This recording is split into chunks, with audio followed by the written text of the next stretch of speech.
2020년 8월 12일 수요일 로마서 9장 1절로 13절 말씀. 나는 그리스도 안에서 참말을 하고 거짓말을 하지 않습니다.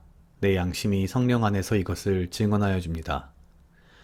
내게는 내 동족을 위한 큰 슬픔이 있고 내 마음에는 끊임없는 고통이 있습니다. 나는 육신으로 내 동족 내 교례를 위하는 일이면 내가 저주를 받아서 그리스도에게서 끊어질지라도 달게 받겠습니다. 내 동족은 이스라엘 백성입니다. 그들에게는 하나님의 자녀로서의 신분이 있고 하나님을 모시는 영광이 있고 하나님과 맺은 언약들이 있고 율법이 있고 예배가 있고 하나님의 약속들이 있습니다. 족장들은 그들의 조상이요 그리스도는 육신으로는 그들에게서 태어나셨습니다. 그는 만물 위에 계시면서 영원토록 찬송받으실 하나님이십니다. 아멘. 그러나 하나님의 약속의 말씀이 패했다고는 할 수 없습니다.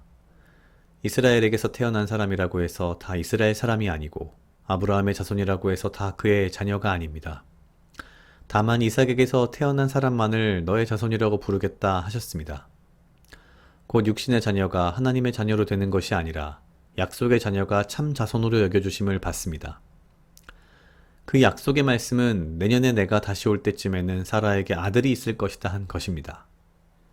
그뿐만 아니라 리브가도 우리 조상 이삭 한 사람에게서 쌍둥이 아들을 수태하였는데 그들이 태어나기도 전에 무슨 선이나 악을 행하기도 전에 택하심을 따라 세우신 하나님의 뜻이 지속되게 하시며 하나님의 이러한 일이 사람의 행위에 근거하는 것이 아니라 부르시는 분께 달려있음을 나타내시려고 리브가에게 형이 동생을 섬길 것이다 하고 말씀하셨습니다.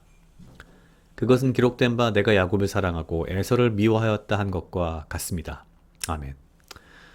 오늘 로마서 9장 1절로 13절 말씀은 표준세 번역 버전으로 보았습니다. 로마서 9장 1절로 13절은 기본적으로 사도 바울이 선택받은 백성에 대한 이야기를 합니다. 9장 1절에서 5절까지는 본인 스스로가 이스라엘 민족이고 백성이면서 또한 이스라엘 백성을 위해서라면 내가 무엇이든 할 수 있다라는 이야기를 먼저 합니다. 사실 이러한 이야기를 하는 것은 4절에 등장했듯이 이스라엘 백성은 하나님의 자녀로서의 신분이 있고 하나님을 모시는 영광이 있고 하나님과 맺은 언약이 있고 율법이 있고 예배가 있고 하나님의 약속이 있는 약속의 백성이기 때문에 사실은 당시에는 유대인이라는 것 자체가 굉장한 하나의 자존심이었고 또한 프라이드였으며 그 자체만으로도 이미 그들은 선택받은 백성이다. 우리가 흔히 신민이다. 뭐 이런 이야기들을 하기도 하는데 그런 자존심, 자부심이 있는 그런 민족이었습니다. 그러나 결국 이 로마서 1장에서 시작해서 8장까지 오는 과정에서 결국 사도 바울은 분명하게 이야기합니다. 율법은 폐하였고 이제 예수 그리스도로 말미암은 믿음이 복음이 이제 우리에게 새로 나타났다. 그렇다면 결론적으로 이 이스라엘 백성들은 사실은 글쎄요, 이제 가진 게 없는 백성처럼 되는 거죠. 하지만 그것이 다가 아니다라는 이야기를 이제 사도 바울이 합니다. 사도 바울이 이제 6절부터 13절까지 쭉 이야기하는 것은 구약에서 계속 등장하는 여러 가지 증거들을 가지고서 결국 하나님의 백성이라는 것은 우리가 어떠한 타고난 어떤 민족성, 내가 누구의 아들이냐, 내가 누구의 피를 이어받았냐, 내 부모가 누구이냐가 문제가 아니라 사실 가장 중요한 것은 하나님께서 부르셨다, 하나님께서 택하셨다 라는 것을 가장 우선적으로 먼저 강조합니다. 9장 12절에 이렇게 표현합니다. 하나님은 이러한 일이 사람의 행위에 근거하는 것이 아니라 부르시는 분께 달려있음을 나타내시려고 리브가에게 형이 동생을 섬길 것이다 하고 말씀하셨습니다. 결국 우리는 믿음으로 자녀가 되었고 결국 믿음으로 하나님의 백성이 되는 것이죠. 그런데 이러한 믿음으로 하나님의 백성이 되는 것조차도 사실은 하나님께서 우리의 행위 때문이 아니라 하나님께서 우리를 부르셨기 때문에 가능했다 라는 이야기를 하고 있는 겁니다. 글쎄요, 가끔 우리는 모태신앙이다, 아니다, 혹은 여러 가지 것들을 나름대로 내세우면서 우리가 얼마만큼 오랫동안 신앙생활을 했는지를 나름의 자부심 혹은 자존심으로 생각하는 경우도 있습니다. 그런데 오늘 말씀을 가만히 들여다보면 하나님의 백성이 되는 것은 믿음으로 주님의 백성이 되는 것이고, 그리고 그것은 모두 하나님께서 부르셨기 때문에 가능했다 라는 이야기를 하고 있는 거죠. 내가 잘나서 혹은 내가 뭔가 어딘가 모르게 이뻐서, 아니면 내가 그럴만해서, 내가 구원받을 만한 자격이 있어서, 하나님께서 나를 부르실 만해서, 내가 주님의 부름에 따라서 믿음으로 주님의 자녀가 되고 백성이 된 것이 아니라 사실은 하나님께서 전적으로 우리를 부르셨다는 거죠. 우리의 안에 있는 것, 내 안에 있는 것은 사실 볼 게 아무것도 없다는 겁니다.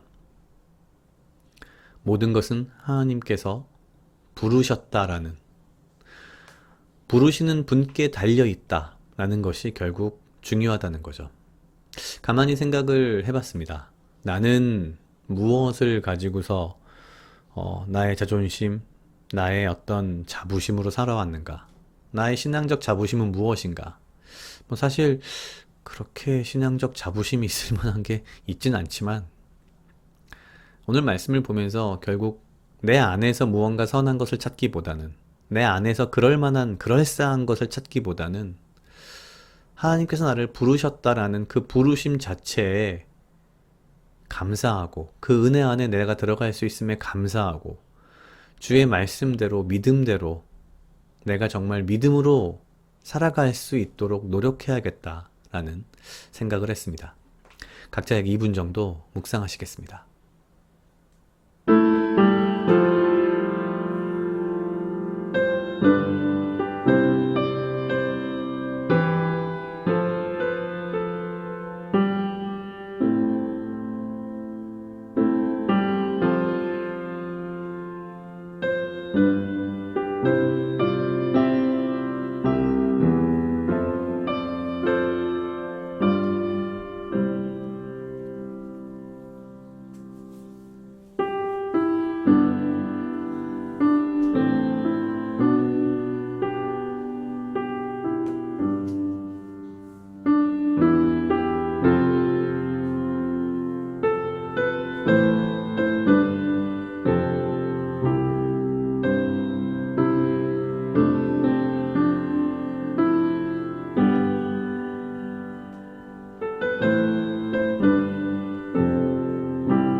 다 같이 기도하시겠습니다.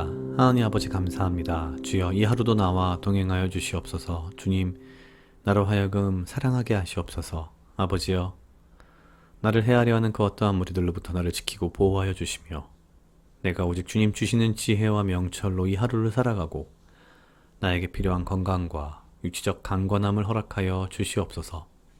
주님, 내가 내 안에 무언가 선한 것이 있어서, 내가 혹은 주님의 구원을 받을 만하여서 내가 주님의 백성이 된 것이 아니라, 주님의 자녀가 된 것이 아니라 오직 주님의 약속에 따라 주님께서 부르셨기 때문에 내가 주님의 자녀가 되며 믿음으로 구원을 받는 주님의 은혜에 들어갈 수 있었음을 알게 하시고, 오직 내가 주 안에서 겸손하며 주께서 나를 선택하시고 나를 구원하셨다는 그 기쁨과 은혜 가운데에 내가 구원의 그 십자가의 피를 조금이라도 허비하며 이 하루를 살지 않도록 주여 인도하여 주시옵소서. 감사합니다. 이 모든 말씀 예수님 이름으로 기도드렸습니다. 아멘.